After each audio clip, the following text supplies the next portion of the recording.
Hi guys, what is up and welcome to my channel. It's a Hardback Life. My name is Jordan and today I'm going to be bringing you a wrap up. And this is a wrap up for multiple months for March, April, and May.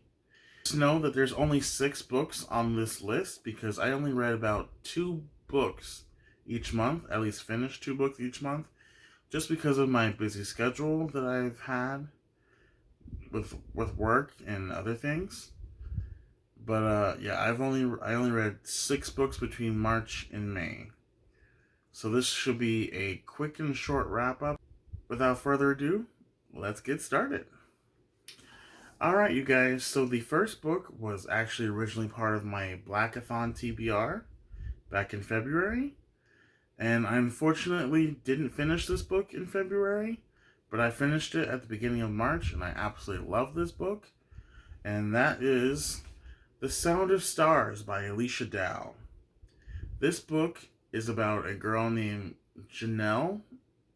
Ellie for short is what they call her. She is living in New York, and in this book is an alien species called the Allori come down to Earth, and there is a misunderstanding between the humans and the Allori, and so the Allori decide to take over, and they deem the humans as volatile, so any expression of emotion is grounds for execution in this book. And so the aliens have taken away their books, movies, and music, because obviously that's also a form of expression.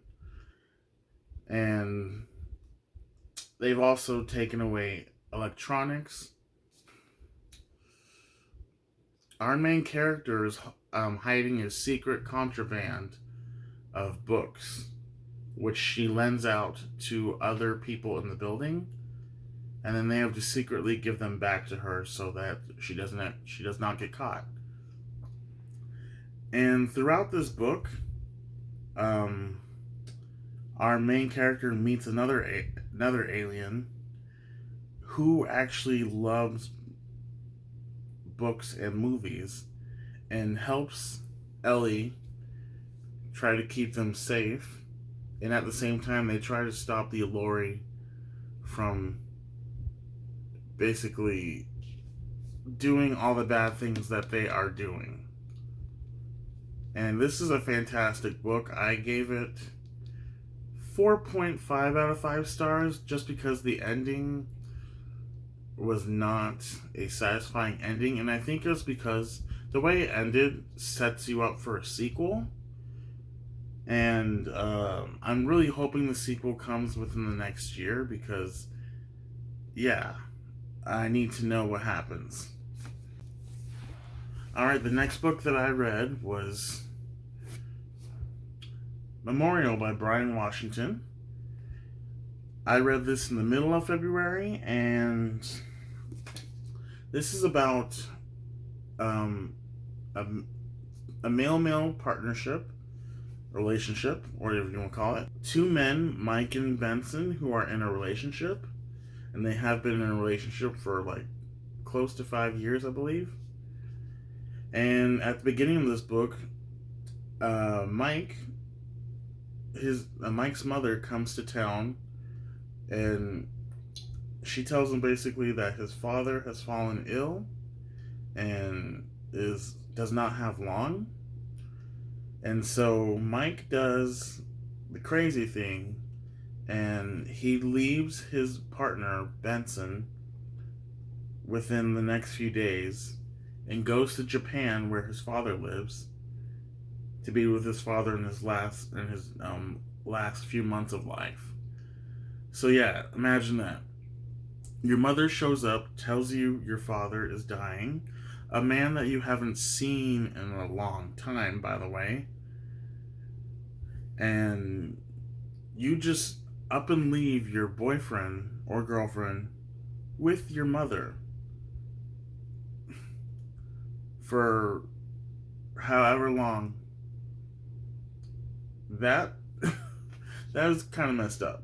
But yeah, so one thing I love about this book is it dives into those relationships. Like Mike rediscovers like Mike bonds with his father again in his father's last dying months. He helps his father take care of his bar. And Benson is back in their home in Texas, and he's living his life, working at his day job, and also bonding with Mike's mother. Now, one thing that is you see throughout this book is both characters have gone through some struggles. Like Benson is HIV positive, and so he's had to deal with that for quite a few years, and also just his struggling, his family dynamic, and how he struggles with communicating things to his family. And Mike is also the same thing with his father. He has a hard time communicating with his father because he believes that his father abandoned him and his mother.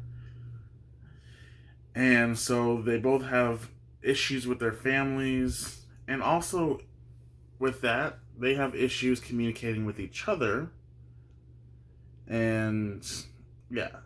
Anyway, I gave this book a 3 out of 5 stars because I didn't like the writing style, but I did enjoy the story enough to finish this book.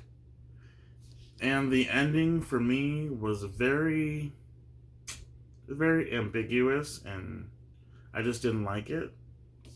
So, and needless to say, I may not pick up another book by this author just because, yeah, the writing style was a bit too much for me.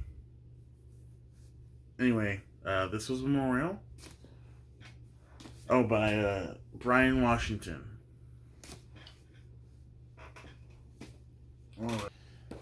That was it for the books that I read in March. And now for the 2 books that I read in April. And so these next 2 books are part of a series. And it's a series that I've been wanting to read for like over a year. And I finally got the time to get around to these books. And they are Shadow and Bone and Ruin and Rising. I read these both in April. This is part of the Shadow and Bone trilogy by Leigh Bardugo. This is set within the Grisha verse. I don't think I need to tell you too much about these. Basically about a girl named Alina who is living in Western Ravka, which is Russian-inspired country. Or well, the whole place is inspired by Russia. Anyway, but she finds out that she is Grisha, and it basically takes off from there. And I wanted to read these before the Netflix show came about. Unfortunately, I didn't finish the second book before the series premiere on Netflix, but that didn't matter because I had already read the first book, and I found out that the first season only focuses on book 1. So I'm relieved, and I only actually have watched the first episode all the way through and part of the second episode, so I need to get on that. But anyway, as far as it goes, I gave Shadow and Bone a 3.5, maybe 4-star rating. And I gave Siege and Storm a 5-star rating. This is my favorite book in the trilogy because I love all the political aspects and the humor of Nikolai, who, like, one of my favorite characters in this book in particular. Oh my god.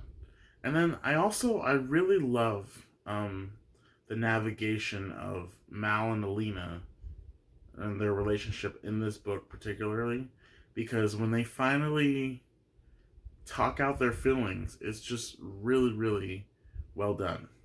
The final two books that I read for this wrap up, I completed two books in May, and they were Ruin and Rising, which is the final book in the Shadow and Bone trilogy, and Vengeful by V.E. Schwab. So Leigh Bardugo and V.E. Schwab, two authors that I've been wanting to read for a while, and actually I read Six of Crows duology by Leigh Bardugo last year, and I absolutely loved that series. Six of Crows has gone down now as one of my favorite book series of all time. And I heard there's going to be a third book, so I cannot wait to see how that turns out. But we're not here to talk about Six of Crows. Because if we were, I would go on and on about how much I loved Nina and Matthias and just the whole gang.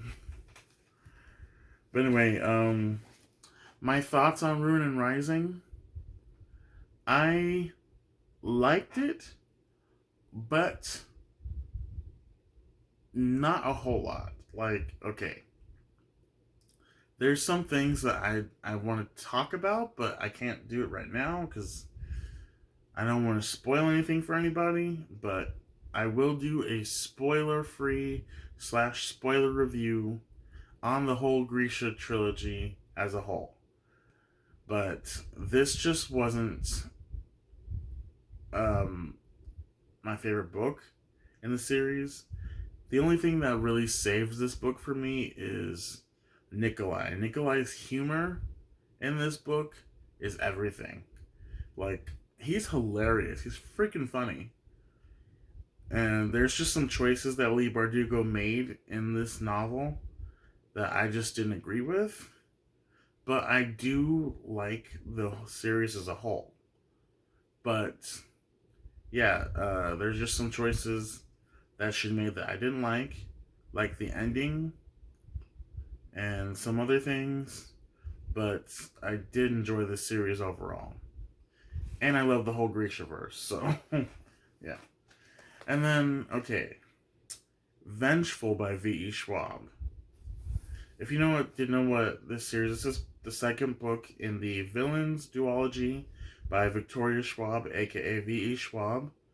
This is set in a fictional city called Merritt, I believe is the name of the city. And our two main characters, Victor and Eli, went to college together, and they're both about to do their end of the year paper, which is their like thesis. And Eli decides to do his thesis on EOs, which are extraordinaries, who are people with superpowers, superhuman abilities. And Victor just basically has take it a step further by doing experiments on themselves. And they find out to become an EO, you have to have a near-death experience. And they attempt that, and they succeed in the first book called Vicious. And after that happens, they betray each other, and it just becomes a whole mess of crap that they deal to each other. But it's so entertaining and so much fun to read. And this is also, in my opinion, this whole duology, Villains duology, is a good step for someone who's getting into adult fantasy. At least that's what I think. And the second book, I think, holds up to the first book. I really enjoyed Vengeful, specifically for two new characters that enter into the storyline. Their names are June and Marcella. They are freaking awesome, and I love them. And I think this book is just as good as Vicious. And I know I'm in the minority of this, because a lot of people didn't like Vengeful. But I really enjoyed this. Now, there was a couple things that I didn't like about this book, but I can't share them because they're spoilers. But yeah, I really, really thoroughly enjoyed this book. And also, yeah, Vicious was the book that got me out of my reading slump back in end of January, and I finished Vicious back in February. And I definitely recommend The Villain's Duology by Victoria Schwab. Fantastic, like I said, fantastic if you're wanting to get into adult fantasy. Good place to start. Anyway, you guys, that was my wrap up and these 6 books that I read between March and May. And I am currently in the middle of a readathon called the Olympic Games Readathon, which was created in the Shelf Space Discord, which was created by Jessie May. And so I am planning to read more books for that. I know I need to read there's a total of 16 books for the prompts. And I've finished 1. And I'm on the 2nd book. I'll mention those briefly. So for my team is Team Poseidon. So I chose to go with that prompt first. And that was read a book with oceans, rivers, and lakes, and blah, blah. I chose to read Things We Lost to the Water. Things We Lost to the Water is a historical fiction, which, in this book, a family flees Vietnam for the safety to get to America because there's a war happening in Vietnam and communism is becoming huge there.